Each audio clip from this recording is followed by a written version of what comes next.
Jóvenes, por favor, nuevamente retomamos la conversación. Vamos a iniciar esta segunda parte de la actividad que estamos desarrollando. Les contaba cuán importante es tener los conceptos relacionados a oxidación y reducción, porque mucho de lo que ustedes van a hablar en las próximas clases y cuando la doctora Ho les tenga que hacer las clases relacionadas a enzimas, las enzimas incluso se clasifican en enzimas oxirreductivas. Entonces, es un grupo importante de enzimas que están involucradas en ese proceso. Entonces, es bueno empezar a entender el concepto de lo que se llama oxidación y de lo que se llama reducción. En ese concepto, doctores, básicamente vamos a utilizar cualquiera de esos dos conceptos, o con pérdida de electrones o ganancia de electrones, me está diciendo el concepto que finalmente está acoplado a ella. Pero generalmente vamos a utilizar mucho esto de los pérdida de hidrogeniones o ganancia de hidrogeniones. Oxidación, cuando los pierde. Reducción, cuando los gana. Y por eso que antes decíamos el NAT reducido, que es ganancia de electrones, y le decimos reducción, ¿por qué? Porque ha ganado electrones. Y decimos NAT reducido, FAT reducido, FAT fosfato reducido. Todo eso de ahí, porque estamos tratando de decirles implícitamente de que esa molécula ganó hidrogeniones. Y cuando decimos que los perdió, es el FAT oxidado, decimos FAT oxidado, ¿por qué? Porque no tiene hidrogeniones en su estructura molecular. Esto, de todas maneras, vamos a ir reformando, reafirmando en los próximos diapositivas que ustedes van a usar, incluso en las próximas clases que ustedes van a hacer. Entonces, doctores, aquí justo es un detalle que vamos a ir haciendo notar. Acá dice, por ejemplo, pérdida de electrones para una especie química reducida que indica que se está oxidando. Aquí, ganancia de electrones en una especie química oxidada indica que se está reduciendo. Pudiera haber de repente cierto grado de sensación de que se está diciendo cosas muy parecidas y no se me son claras, pero en todo caso nos quedamos con el concepto que finalmente ustedes rápidamente se familiarizan. En las etapas del catabolismo hay fuentes de electrones en compuestos reducidos como la glucosa. Por eso que nosotros decimos en compuestos reducidos, o sea, la glucosa es una molécula reducida y por esa razón hablamos de la cascada de reacciones oxidativas de la glucosa. O sea, una molécula que es reducida va a sufrir una serie de eventos oxidativos. ¿Para qué? Para llegar a formar finalmente el producto que se llama ATP. Y todos estos de aquí finalmente van a estar acoplados a un proceso de fuente de energía. Vamos viendo algunos detalles en lo que es importante recordar. ¿A quiénes le llamamos organismos aeróbicos? A todos aquellos que tienen opción de consumir oxígeno. ¿Ya? Todos estos organismos aeróbicos consumen oxígeno. ¿El oxígeno qué cosa es? Es el último aceptor de electrones en el proceso de metabolismo. Por eso que el oxígeno que yo estoy respirando, yo cuando digo estoy oxigenando mis pulmones, no es verdad.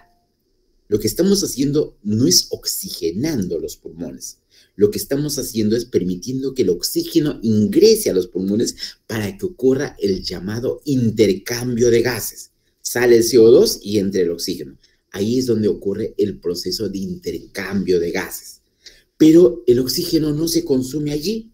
El oxígeno pasa a la sangre y se va hasta las células, entra adentro de las células y en todas las células que tienen mitocondria, allí se va a volver en el aceptor final de electrones para formar la molécula de agua. Ya, el oxígeno finalmente acaba siendo molécula de agua. Ahí es donde se consumió el oxígeno. Si no hay oxígeno, no hay forma de que se forme la molécula de agua, ¿no? Entonces los tejidos entran en lo que se llama hipoxia tisular. No hay oxígeno, cada vez más dificultad de generar el metabolismo y cada vez se complican los escenarios. Estos eventos siempre se acompañan de coenzimas. Esas coenzimas pueden estar en su forma oxidada o en su forma reducida. Aquí, por ejemplo, están en su forma oxidada. No tienen hidrógeno al costado. Aquí están en su forma oxidada. Igual que acá está en su forma oxidada. NAD-fosfato oxidado. Si tuvieran un hidrógeno al costado, estaríamos hablando de están en su forma reducida, NAD-fosfato reducido. Es lo que vamos a ir viendo. Acá observen, o sea, estas son moléculas oxidadas y acá están en sus moléculas reducidas. Aquí los eventos se van dando dependiendo de qué cosa está ocurriendo acá. Aquí se está generando la fase catabólica, se está generando moléculas reducidas. Aquí está ocurriendo la fase anabólica y aquí se van a formar las moléculas oxidadas. ¿Ya? Dependiendo de qué ruta metabólica estamos intentando graficar. Esta es la molécula ya un poquito con los detalles del caso. Tengo esta molécula en su forma reducida, pero sabemos que esta molécula en su forma reducida va a venir de su forma oxidada más incorporación de 2 electrones más un hidrógeno. Y esto es la estructura de la molécula del NAD. Es un núcleo de adenina asociado a un núcleo de un azúcar, que en este caso es una pentosa, en la cual se está acompañando de fosfatos y me dicen que es dinucleótido. Significa que hay 2 núcleos, dinucleótido, primer núcleo acoplado, segundo núcleo acoplado. Y a eso se le suman los electrones, a eso se le suman los hidrogeniones y al final ya tengo una molécula reducida. Lo mismo para el FAT, aunque la imagen no está tan clara, pero es el mismo secuencia para el FAT. Molécula oxidada, más presencia de hidrogeniones, más presencia de electrones, y ya tengo la molécula reducida. Y hemos mencionado que estos eventos de oxidación y reducción se dan dependiendo de la ruta metabólica que se está generando. Y yo tengo el catabolismo y aquí voy a tener moléculas oxidadas que se van a reducir. Tengo el anabolismo, que son procesos de síntesis, ¿no? Y decíamos que cuando ocurre procesos de síntesis, yo necesito moléculas reducidas para que se genere ese proceso de síntesis, pero además de eso, voy a generar moléculas oxidadas. En las fases anabólicas ocurre eso. Esto es una reafirmación de lo que hemos mencionado, solamente aquí hacemos hincapié de lo siguiente. Fíjense, esto es la molécula que normalmente se está gestando en el día a día, en cada reacción. Y miren cuántas enzimas participan de este proceso. Hay más de 200 enzimas que utilizan ¿a quién? Al NAD oxidado, al NAD-fosfato oxidado, como coenzimas. A estas enzimas se le llaman oxidorreductasas o deshidrogenasas. ¿Ya? Digo deshidrogenasas porque van a liberar hidrógeno. Oxidorreductasas porque están haciendo el proceso que finalmente involucra el otro escenario. Por un lado se está generando y por el otro lado se está liberando los hidrógenos en la molécula. Por eso que aquí vamos a tener esta nomenclatura para todas estas enzimas que utilizan este tipo de sustratos o como coenzimas, oxidorreductasas o deshidrogenasas. Vamos viendo algunos principios de bioenergética y termodinámica. Aquí, cuando empecé la clase, empecé hablando de lo que viene a ser energía. Y empecé hablando de lo que significa energía como una necesidad imperiosa de que tengamos la posibilidad de utilizar una fuente de energía para hacer todo tipo de eventos que finalmente se pueden desarrollar. Esas células que necesitan energía es para desarrollar actividades en su propio desarrollo, en renovación de estructuras, en síntesis de moléculas. Energía química, ¿de dónde lo vamos a sacar? De estos alimentos, carbohidratos, grasas, proteínas también, ¿ya? Que son importantes tomarlas en cuenta. Vamos viendo entonces estos conceptos relacionados de bioenergética. Y vamos viendo también las leyes de la termodinámica que finalmente aquí también encajan. Entonces, ¿qué concepto vamos a tener en relación a esto? Que son situaciones en las cuales va a haber estudios cuantitativos de las transferencias que van a generar la utilización de la energía en los sistemas biológicos. Entonces, vamos viendo algunos conceptos y esto de acá es interesante. Esta es la primera ley que Lavoisier enunció, este químico francés, donde decía que la energía no se crea ni se destruye, solo se transforma. Quiere decir que la energía en el universo es constante. Si le pusiéramos un número de manera ilustrativa, vamos a suponer que en el universo existió en el origen 1000 de energía. Esos 1000 de energía, hoy por hoy, si yo empiezo a juntar todas las formas de energía, me deben dar exactamente igual a 1000. La energía no desapareció ni se incrementó, se mantiene constante. Es lo que nos dice la primera ley de la termodinámica. Y quien lo expresó fue justamente este francés que les decía Antoine Lavoisier. Pero aquí viene la segunda ley de la termodinámica, cuando nos habla de que el desorden está incrementándose en el universo y de manera espontánea. Justo a eso es lo que llamamos la entropía. La entropía es el grado de desorden en el sistema. Miren aquí, miren este sistema de acá. Y obviamente, probablemente así va a acabar su escritorio de ustedes a final de semestre. Pero ¿cómo empezaron? Empezaron así. No, todo limpio, todo pulcro. Pero finalmente, eso, día a día, ustedes mismos van generando ese sistema de desorden. Un ejemplo ilustrativo es a veces cuando los niños empiezan sus actividades. Mamá se lo ordenó muy bien, ¿no? Y van pasando los días y así acaba en un desorden completo. El desorden, que es la entropía, el grado de desorden que se mide en el sistema, es una de las cosas que ocurre con espontaneidad. Y digo, ocurre con espontaneidad, porque nuevamente para que esto vuelva al orden, debe llegar su madre y nuevamente ordenarlo todito. Pero la madre que está utilizando ahí, gasto de energía para ordenar esto. Un ejemplo ilustrativo. Ustedes se van de viaje a Europa, dejan su casa totalmente limpio, muy ordenado en todos lados. Llegan de Europa al mes y ustedes encuentran la casa polvo por todos lados. Pero ustedes lo dejaron limpio. Y decíamos que el grado de desorden en las partículas también es eso. Las partículas que están afuera intentan ingresar y ganar espacios y genera más desorden. Para que ustedes nuevamente tengan un espacio adecuado y limpio como lo dejaron, que van a invertir 1, 2, 3 días de hacer una limpieza. Para aquellas cosas que ingresaron espontáneamente, nuevamente vayan a un espacio donde no generen ese grado de suciedad que finalmente se generó por ausencia de quienes habitaban en ese espacio. Entonces, aquí los procesos en el universo, también el grado de desorden se incrementa. ¿Ya?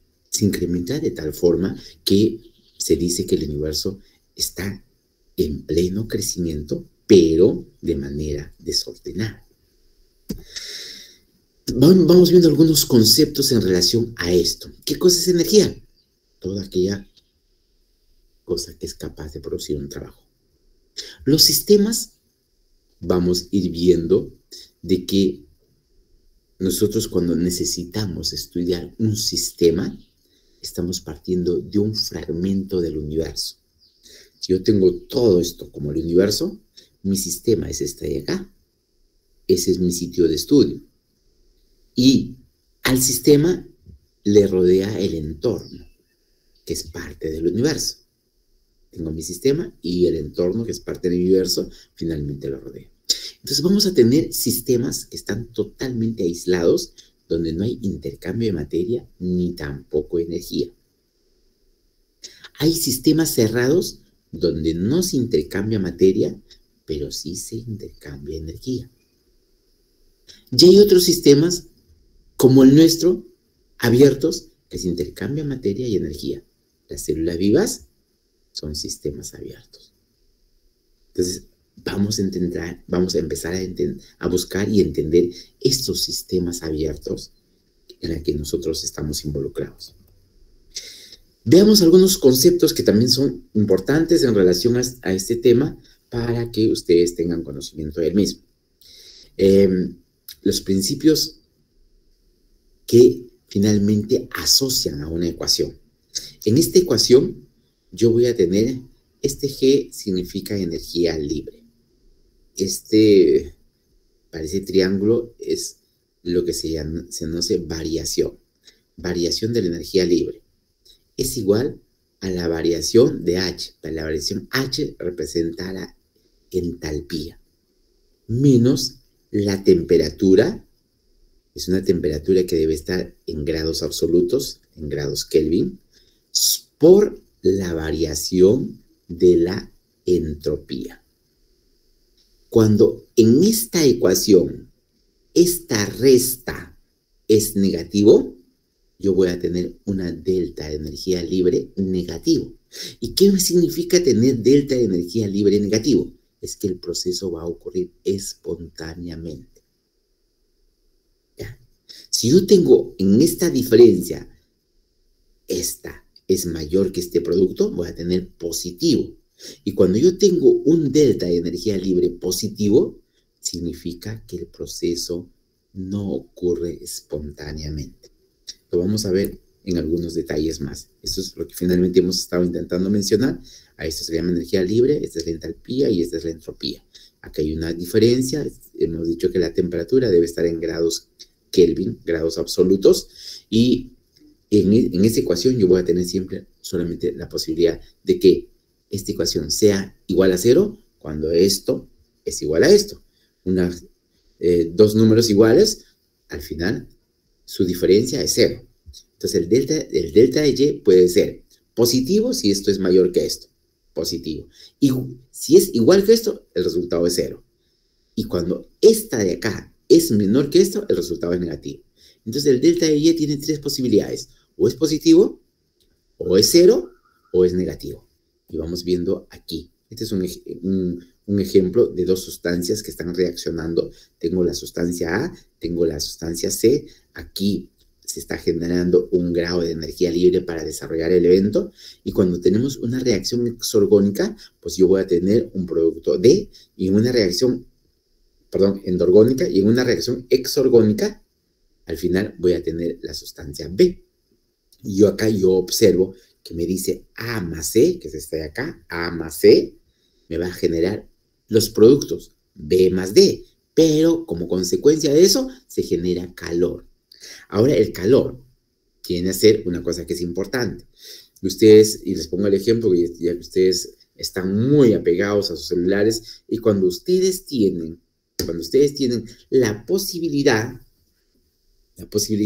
de tener su celular con muchas ventanas abiertas, pues el consumo de su batería es mayor. Y muchas veces en ese proceso, también si nosotros tuviéramos la posibilidad de medir la temperatura de mi celular, es probablemente que esté incrementado. Y en muchos de los casos se incrementa tanto que yo lo puedo sentir, ¿no? Se cargó y que me queda apagarlo para ver la forma de enfriarlo. Es porque hay calor y ese calor ha sido un calor llamado exotérmico, ha salido hacia afuera, porque el sistema también puede absorber calor hacia adentro. O sea, cojo calor de afuera y lo llevo adentro. Eso va a depender del tipo de reacciones. Observen aquí, doctores, una serie de moléculas que finalmente tienen capacidad de generar energía. Y esa energía que es finalmente liberada por la liberación del fosfato de la molécula, me está generando valores distintos. El fosfonol piruvato me está generando menos 61.9 kilojoules por mol. Es un gran opción de energía para que las diferentes reacciones pueden ocurrir gracias a esta energía que se ha liberado. Y nos vamos al ATP y nos damos cuenta del ATP, cuando se disocia en ADP, me está generando este valor, 30.5 kJ por mol. Entonces, yo voy a tener nuestra molécula diana y nuestra molécula comparativa sigue siendo el ATP. Los que están por encima de ellos y los que están por debajo de ellos. Los que están por encima de ellos me generan más energía y los que están por debajo menos energía. Eso es una cosa que es importante tomarlas en cuenta, ¿ya? Entonces, aquí voy a tener moléculas que efectivamente, pues, liberando su fosfato, cada uno de estos de acá, me están generando mayor energía, ¿ya? Que la misma molécula del ATP. Y hay otras moléculas que tienen otro grado de liberación de su mismo fosfato, pero me generan menor cantidad de energía comparativa. Aquí vamos viendo este escenario donde yo tengo la adenosina, que ustedes recuerdan que el ATP es una molécula que está asociada de una molécula ¿de qué? De base nitrogenada, que es esta de acá, la base nitrogenada, que es la adenina, en conexión con el fosfato, con el azúcar, generan la llamada adenosina. Pero esta adenosina se une a un fosfato, 2 fosfatos, 3 fosfatos. La liberación de un fosfato es la que me genera la cantidad importante de energía. Y al final me quedo con 2 fosfatos, pero aquí esta liberación es la que me está generando la energía suficiente para desarrollar trabajo. Entonces vamos a ver algunas definiciones. Entalpía, hemos mencionado que está en relación expresa con el contenido de calor. La energía libre, aquella que me va a tener capacidad para realizar trabajo. Y la entropía es el grado de desorden que existe en un sistema. Son las 3 cosas que necesitamos siempre recordarlo. Ya estamos mencionando entalpía, forma de calor, que puede liberarse o absorberse en un sistema. Entropía, el grado de desorden que no es utilizada para realizar el trabajo. Y la energía libre, sí, la energía disponible para realizar el trabajo. Veamos aquí reacciones exorgónicas, reacciones químicas que liberan. Vamos a ver el asunto de la respiración. Yo tengo acá mi molécula de glucosa más 6 moléculas de oxígeno. Me están generando 6 moléculas de CO2 más 6 moléculas de agua. Hasta aquí hacemos un corte y decimos, caramba, quiero ver si es que ha habido algún consumo de alguno de los elementos químicos que forman parte de esta reacción. Y veo 6 carbonos, 6 carbonos. 12 hidrógenos y observo, aquí están los 2 hidrógenos en la otra parte de la ecuación. Oxígeno, tengo 6 acá, pero acá tengo 12, entonces 6 más 12, 18. Acá tengo 6 por 2, 12, más 6 de acá, 18. Equilibrio químico. Se quiere decir, la ecuación es exactamente igual en relación a los componentes que normalmente tenían los reactantes. Pero ¿qué ha generado toda esta secuencia de hechos? Es que me genere la molécula de ATP. Esta es energía. Esta es la forma como se almacena la energía, ATP. En el caso de las plantas ocurre algo parecido, pero que finalmente va a tener un sentido distinto. Vemos acá, yo observo aquí, 6 moléculas de CO2 más 6 moléculas de agua me están generando una molécula de glucosa más 6 moléculas de oxígeno. Voy a hacer el balance químico. Y al hacer el balance químico, ¿qué observo? 6 carbonos, y acá están los 6 carbonos. Tengo 12 oxígenos acá, más 6 acá, 6 por 1, 6, ya tengo los 18. Aquí veo que hay 6, correcto, 6 por 2, 12, más 6 de acá, 18. Correcto, totalmente balanceado. Aquí la ecuación química es correcta. Muy bien. Aquí viene el otro detalle. Para que esto ocurra, yo necesito energía. Y es así como la energía solar se mete para que ocurra la reacción que finalmente nosotros necesitamos. Entonces, ha sido necesario la presencia de energía para que esta reacción ocurra. Si no, no ocurriría. Ese es el proceso de fotosíntesis. Entonces, en estos casos, doctores, resulta siendo importante recordar esas características que les he mencionado. Entonces, Viendo esos detalles, vamos viendo algunos conceptos de la energía libre de Gibbs, es la persona que finalmente lo enunció, y mencionó que esa energía es la que finalmente me producía el trabajo dentro de la estructura celular. Entonces, cuando recordamos esto. Dice, la delta de energía libre, o energía libre de Gibbs, puede tener solamente 3 posibilidades. O es igual a 0, o es mayor a 0, o es menor que 0. Nada más. ¿Ya? Y cuando es igual a 0, decimos que el proceso está en equilibrio. Cuando es mayor que 0, decimos que la reacción es endorgónica, consume energía y no es espontánea. Cuando es menor que 0, hemos mencionado que es una reacción isorgónica, genera energía y además de eso es espontánea. Observen esta imagen que con esta de acá no pueden olvidarse nunca el concepto de energía libre. Ustedes observen acá, tenemos una pendiente, estamos en la cúspide, estamos en la cima con C, estamos en la cima donde tengo una roca. Esta roca está con energía cinética acá, pero una vez que se ubica en la pendiente, esta roca empieza a tener una energía importante. Una energía importante y va a rodar espontáneamente. Espontáneamente va a rodar, porque su energía que era estática se volvió energía cinética. Entonces va llevando ¿hasta dónde? Hasta el llano, hasta donde ya no pueda deslizarse. Y llegó de manera espontánea. A eso de ahí podríamos mencionarlo que sería un proceso exorgónico. ¿Ya? Y está liberando gran cantidad de energía. Sí, pues, porque ustedes se paran aquí al medio, los va a aplastar. Porque la cantidad de energía que está liberando es alta. ¿No? Hay salida de energía. Aquí, al revés, estoy en la cima con S, estoy en el fondo de la pendiente. Al estar en el fondo de la pendiente, yo quisiera llevar esa roca a la cima, con C, a la cúspide, pues lo que voy a hacer necesariamente es empujar. Y para empujar yo tengo que tener energía. Energía para poder llevar a través de toda la pendiente y llegar a la cúspide. ¿Aquí qué está ocurriendo? Aquí estoy consumiendo energía. Les ponía el ejemplo. Si está rodando esta piedra y alguien se interpone en su camino, como tiene alta salida de energía, lo va a aplastar. Imagínense que alguien se pare acá, intente empujar hacia abajo. Esta roca no lo va a aplastar. ¿No? Porque esta se está desplazando con consumo de energía.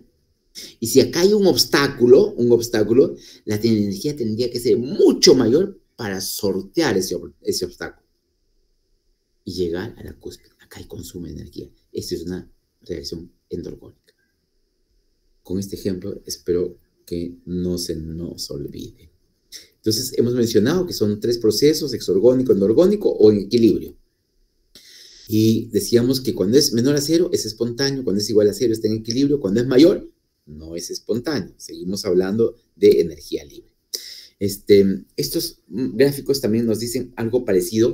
Para los procesos espontáneos, yo necesito que siempre, en este caso ya no estamos hablando de energía libre, sino estamos hablando ¿de qué? De la entropía, el grado de desorden. También el grado de desorden puede ser igual a 0, mayor a 0, igual a 0, o en su defecto ser menor a 0. Cuando es igual a 0, está en equilibrio. Cuando es mayor que 0, el evento es espontáneo. Cuando es menor a 0, tiende al orden. La entropía tiende al orden. Entonces tenemos 3 conceptos también que hay que recordar acá. Mayor a 0, evento espontáneo. Igual a 0, en equilibrio. ¿Ya? En equilibrio. Y cuando es menor a 0, aquí tiende al orden. ¿Ya?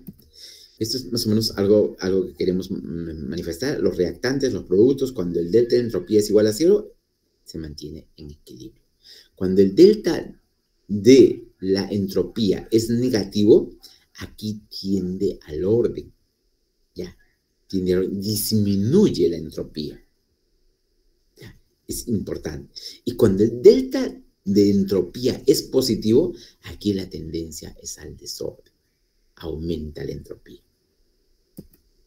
Este es un esquema que probablemente es el resumen de las cosas que hemos mencionado, pero que es importante tomarla presente.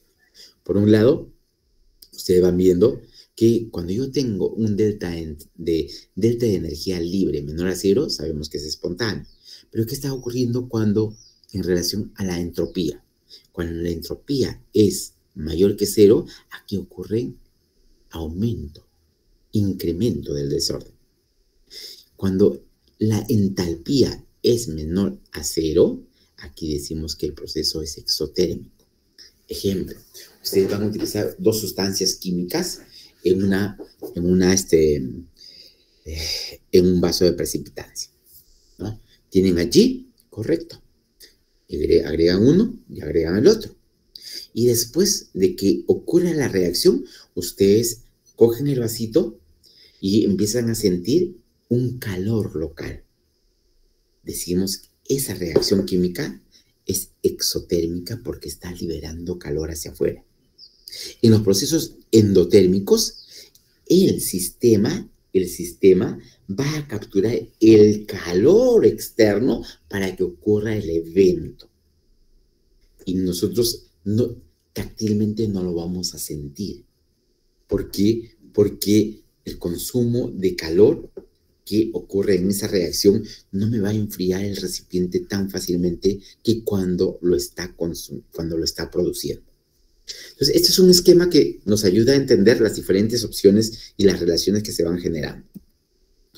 Y vamos viendo que yo puedo tener, por ejemplo, un delta de energía libre negativo, y cuando yo tengo esos procesos, puedo buscar alguna asociación, ¿no?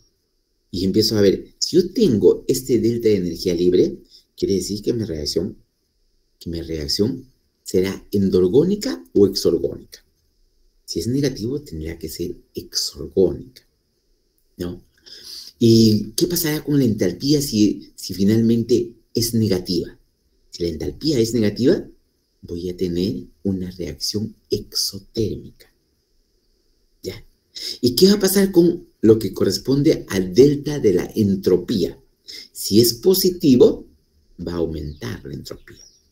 Y aquí nos están diciendo, ¿no? Mira,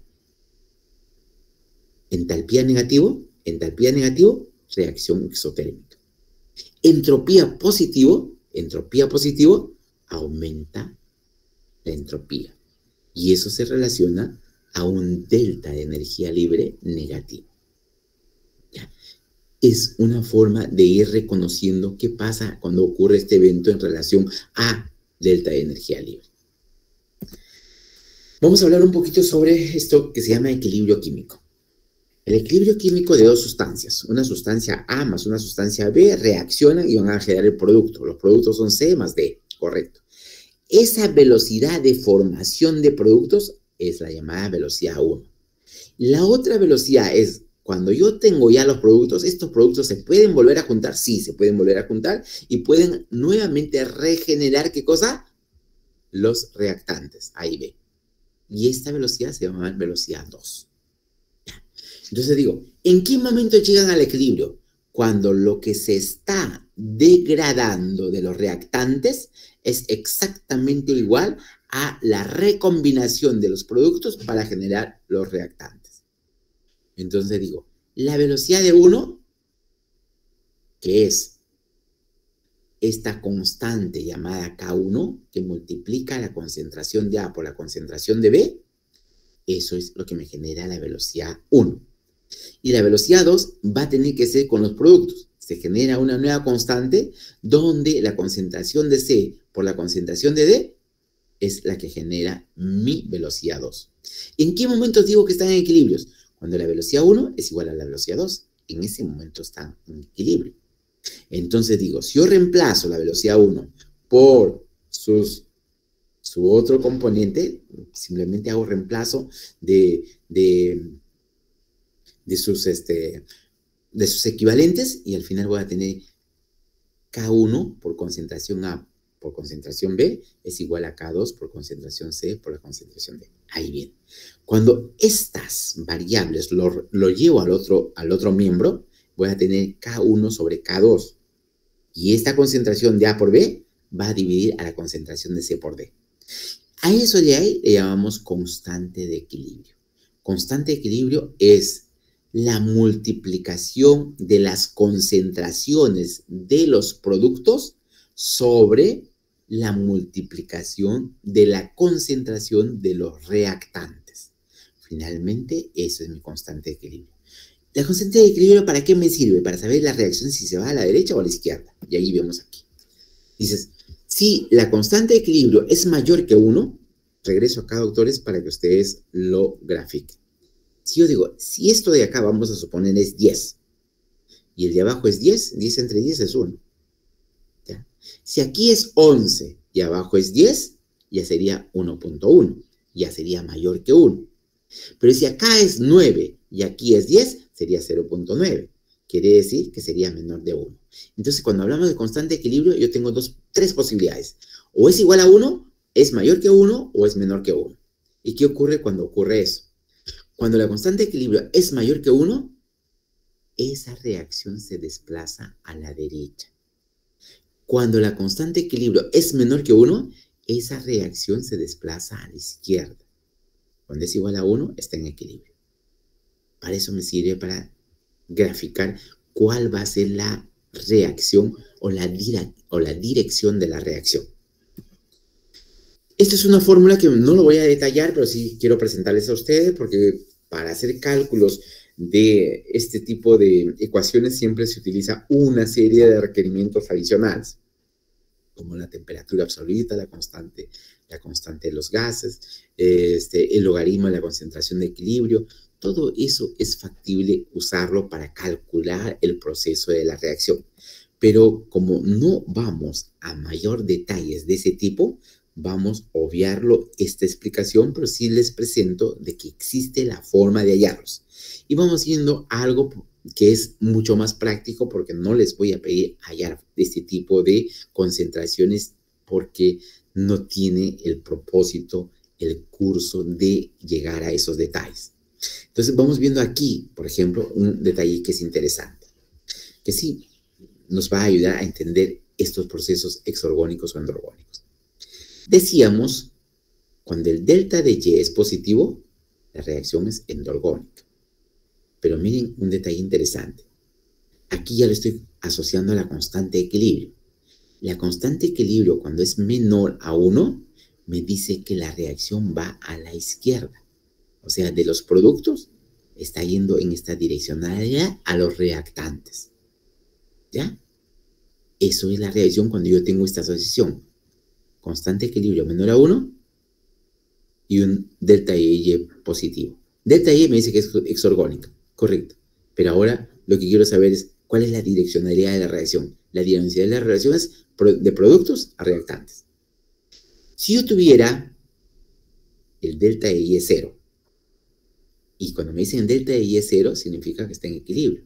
Eso significaría que la velocidad de la reacción también debe estar en equilibrio. Y cuando digo que está en equilibrio es porque es igual a 1. Y observo acá, reactantes, productos, es la misma cantidad que se está generando y lo que también está volviéndose a regenerar. Aquí está en condiciones de equilibrio.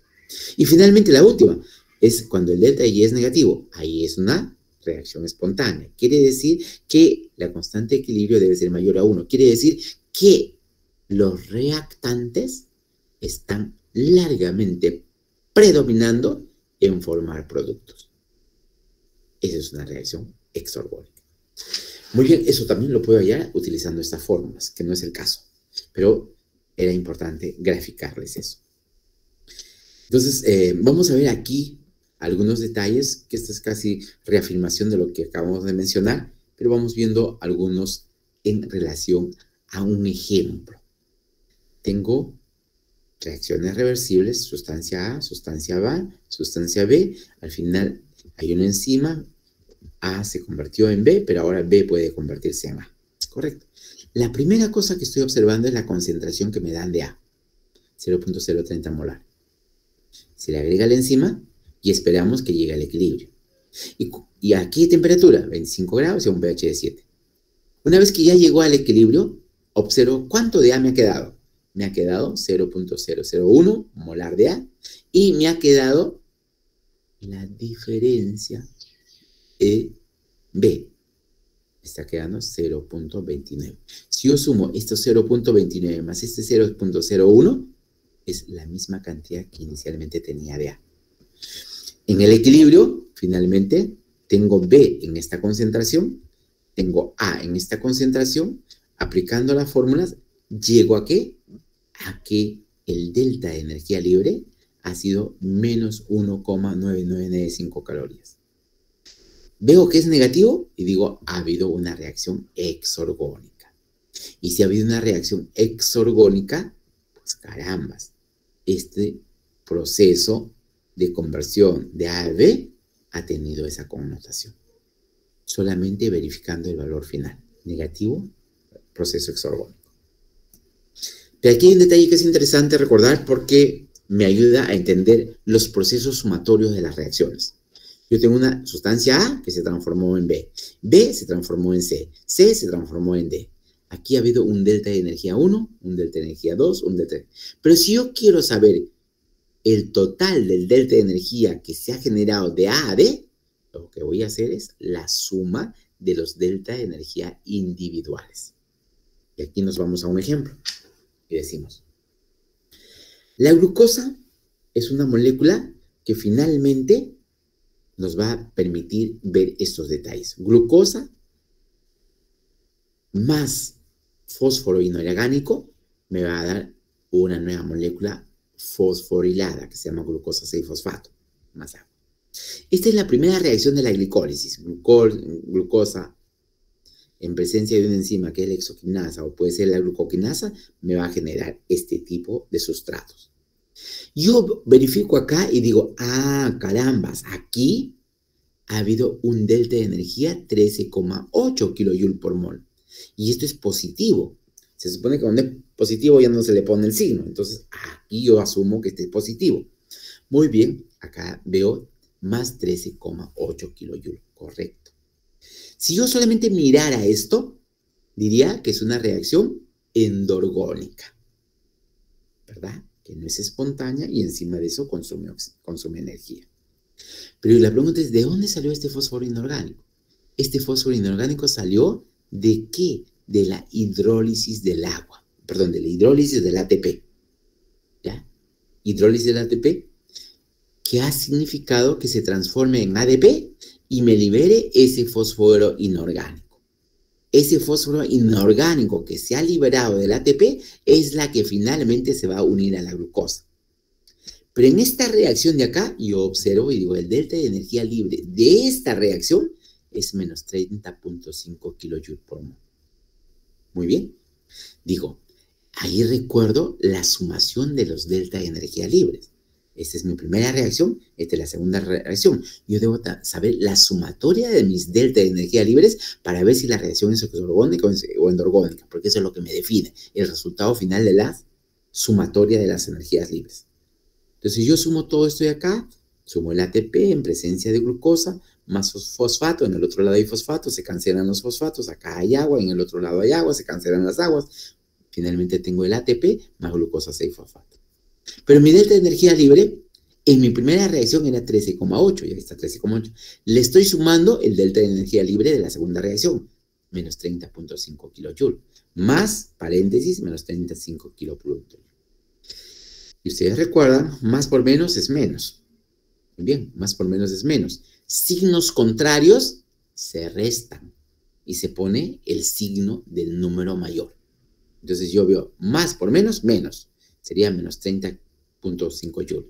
Acá tengo menos y acá tengo más. Entonces, ¿qué es lo que debo hacer? Restar los números. Y voy a poner el símbolo del número mayor. Y eso me genera 16,7 kJ por mol. Fíjense acá, aquí es negativo. Esta reacción es exorgónica. Si yo solamente miraba esta partecita de acá, hubiese dicho, esta reacción es endorgónica. Pero la sumatoria del delta de energía es la que me define si es exorgónica o inorgónica. Y esa sumatoria me sale menos 16.7. Por consiguiente, respuesta exorgónica.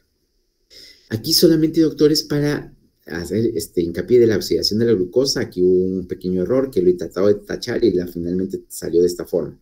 Es glucosa más 6 moléculas de oxígeno. ¿Ya? Aquí le han puesto 6 moléculas de CO2 y eso es el error. Por eso que está tachado. Es 6 moléculas de oxígeno, me genera 6 moléculas de CO2, 6 moléculas de agua, más ATP, más calor. Esa es la reacción que normalmente ocurre cuando yo hago ya una fórmula que implique, para que esto ocurra, de glucosa más 6 oxígenos y genere todo esto de acá, no ocurre en una reacción, ocurre en muchas reacciones. Hay una de otra y otra y otra y otra y otra, hasta que al final llegamos al ATP, se generó calor, pero además se generó agua, porque el oxígeno es la última molécula aceptora de electrones, pero también en todo el camino se generó CO2.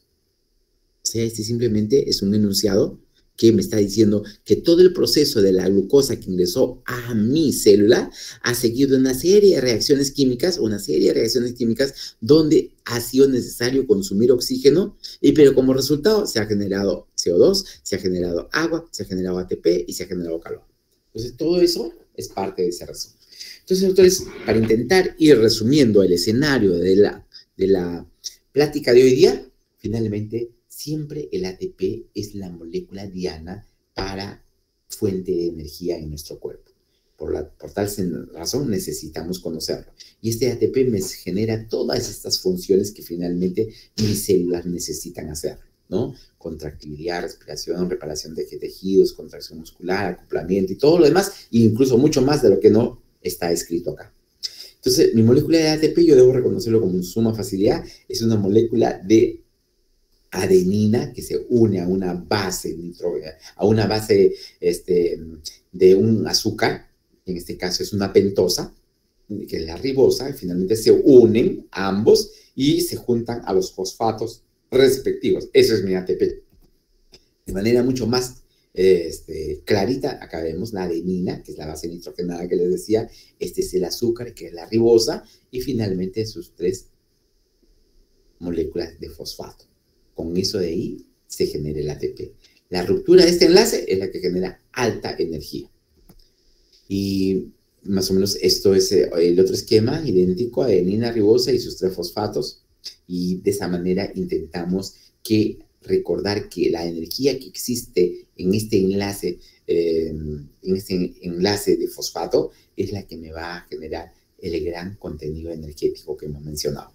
Y hemos mencionado que los nutrientes por el proceso de catabolismo son los que generan el ATP. Y estos precursores sencillos, cuando tienen que generar precursores mucho más grandes, utilizan ese ATP para las etapas de anabolismo, ¿no? Y este es el trabajo biológico, que es importante recordarlo, que solamente va a ser posible en la medida de que este enlace fosfato se libere y me genere la energía que yo necesito. Y si vemos que hay una serie de factores que pueden generar estos cambios asociados a la hidrólisis del ATP, sí los hay, ¿no? En ellos están graficados en este esquema. Normalmente, doctores, vamos a utilizar este valor del delta de energía libre cuando nosotros tengamos que hablar de la cantidad de energía libre liberado por una hidrólisis del ATP. Es menos 30 kilojoules. Es lo que finalmente lo vamos a tener en cuenta.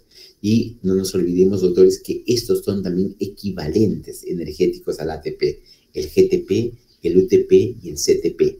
Ellos también pueden generar la misma cantidad de kilojoule por mol cuando rompen ese fosfato que los tiene unidos. Son equivalentes, pero el ATP es la que finalmente se presta para toda una inmensa cantidad de reacciones donde necesitamos fuente de energía. Entonces, como decíamos antes, esto es el valor que finalmente vamos a tener en cuenta para los conceptos de la liberación de energía libre en kilojoule por mol. ¿Hay compuestos ricos y que van a permitir transferencia de ATP? Sí, doctor. Hay moléculas que tienen esa particularidad de que están enlazados a un fosfato, pero al momento de liberar, libera mucho más energía que el propio ATP. Y aquí tenemos un pequeño detalle de ese listado. Por ejemplo, el fosfenolpiruvato tiene un fosfato en esta molécula. Cuando libera esta molécula de acá, libera más energía que el ATP. O sea, el ATP libera 30.5. Estos liberan cercanos a los 70 kilojoules. Entonces sí libera mucho más. Pero no solamente eso, sino también otra molécula, el 1,3 bifosfoglicerato. Cuando libera este fosfato de uno de los enlaces, libera mucha mayor cantidad. La fosfocreatina, que es una molécula que va a ser usada cuando por alguna razón la célula no recibe suministro de nutrientes. Entonces la célula, para seguir cumpliendo su función que necesita energía, rompe ese enlace de fosfato que mantiene unido a la creatina y le proporciona la energía para que la célula muscular siga funcionando. Pero hay otras moléculas que tienen menor cantidad de energía libre disponible cuando rompen sus enlaces de fosfato. Uno, la glucosa 6-fosfato, otro, el glicerol fosfato, que son moléculas que tienen esa particularidad de tener menor cantidad de energía.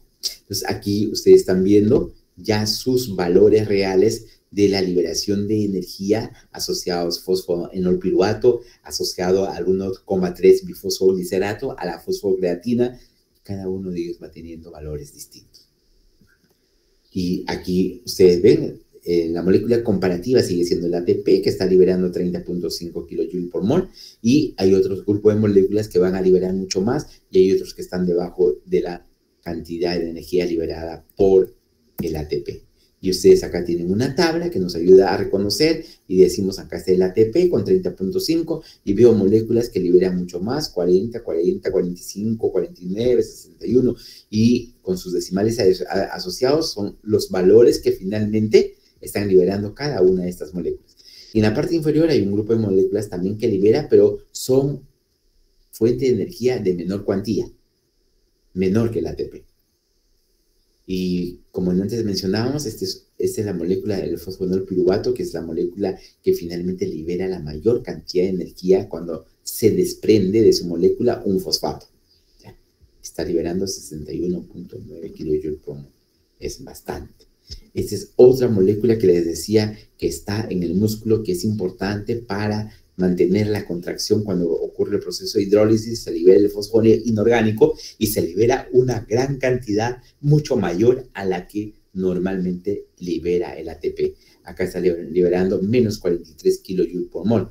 Y recuerden que el ATP solamente libera 30.5 calorías por mol. Muy bien, doctores, voy a pasar a darle una parte informativa que me pidió la doctora Jo complementar con ustedes. Es en lo que corresponde a la dinámica de las evaluaciones del curso. Ustedes no han tenido todavía la información, entonces quiero aprovechar estos minutos para darles esa información.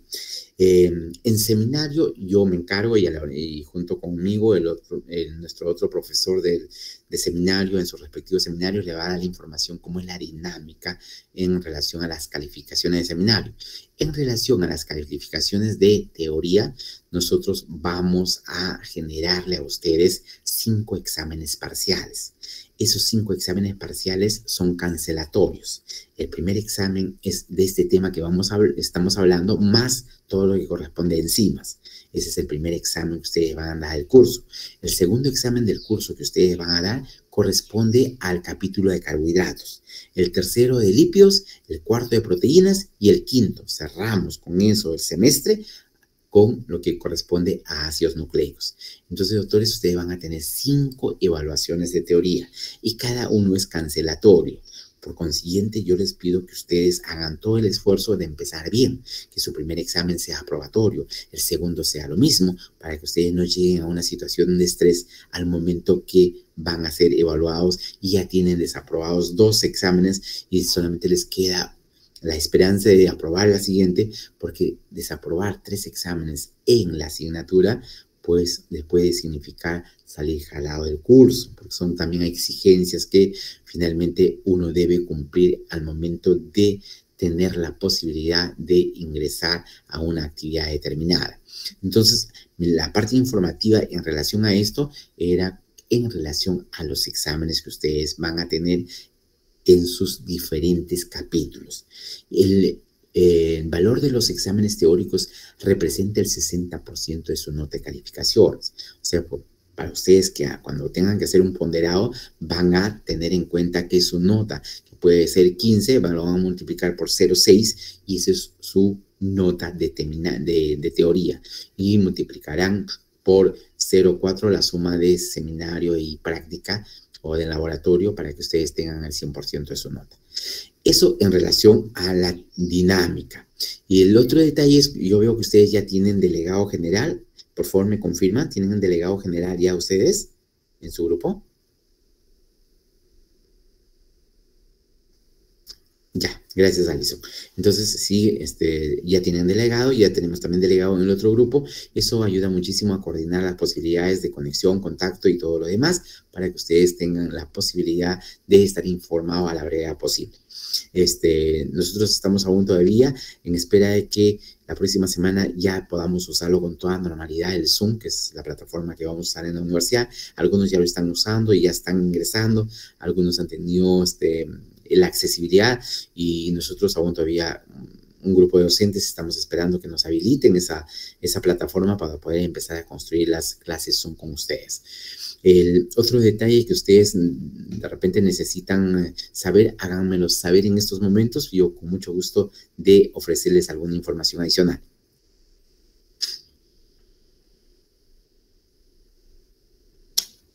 ¿Ninguna información adicional, doctores? Bueno, si no hay ninguna información adicional, doctores, con esta clase que hemos desarrollado de termodinámica, les doy la bienvenida a nombre de la coordinación y de todos los docentes que finalmente formamos parte de este equipo del curso de bioquímica. Y mi labor dentro del curso de bioquímica es coordinar los seminarios. Entonces, para mí es importante que cualquier situación que ustedes finalmente no pueden o no han podido en mi grupo, en el grupo del profesor que me acompaña, pues igual me lo hacen saber para ver la forma de enmendar, corregir y hacer algunos ajustes que fueran necesarios hacer. Pero en términos generales, yo creo que las instrucciones que ustedes van a recibir en sus respectivos seminarios y en prácticas es más importante que lo que puedo ofrecer en estos momentos. Pero sí, ya haciéndole hincapié de que ustedes ya saben que las secuencias de evaluaciones están dados y están establecidos bajo esa forma, yo creo que ustedes van a hacer todos los esfuerzos necesarios para tener un resultado positivo desde las primeras evaluaciones que ustedes deben tener. Yo les agradezco a todos su participación. Davis, adelante. Sí, profesor, buenas tardes. Quisiera solicitarle si nos podría facilitar las diapositivas, por favor. Al delegado, en todo caso. Con mucho gusto, doctores. Voy a